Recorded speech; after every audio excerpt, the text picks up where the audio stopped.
When I am teaching about our history to non-native people, a lot of them have this feeling that they can't really articulate, but it's this connection to nature, and that's a human thing.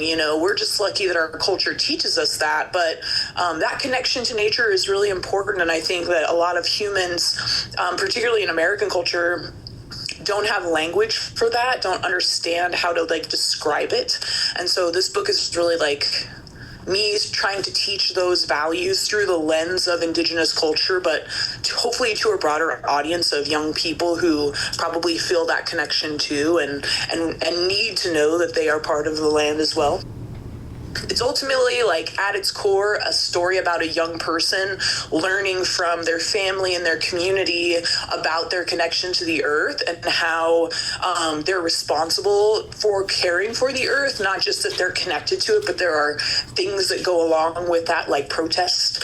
And so it's really like I said, it's like this ode or this love letter to my community, which has taught me these values. And I feel really lucky to be from a culture that teaches us about our connection to the earth. It's not only for kids. I really believe that picture books are for everyone, and that a lot of the times young people aren't the ones reading those books. It's their parents that read it to them. So I hope that not only it touches young people, but the people who are young at heart too, who still feel that that connection that is so important. So my hope is that it will, it'll be good for natives, it'll be good for our community because it reflects the values that we hold dear, but that it will also touch people who need to feel that connection and just haven't had it affirmed to them because they're not in our culture.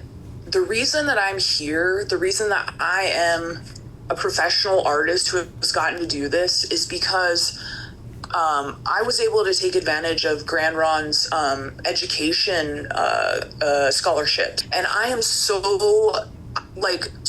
grateful to Grand Ron for prioritizing that and encouraging us through, scholarships to go and get higher education. Because Grand Ron did that, I was able to go to this school where I could become essentially a nationally recognized artist now. And that just is so crazy to me because I came from a town of 500 people. I grew up in a very rural part of Oregon. And so just thinking about the dreams that have come to life because of being able to go to that school, it goes back to Grand Ron. And so the education that I got is what enabled me to get this. And so I'm just so grateful to Tribal Council and all of our leadership for prioritizing that stuff for us and giving us the opportunity, because it absolutely transformed my life and who I could grow up to be.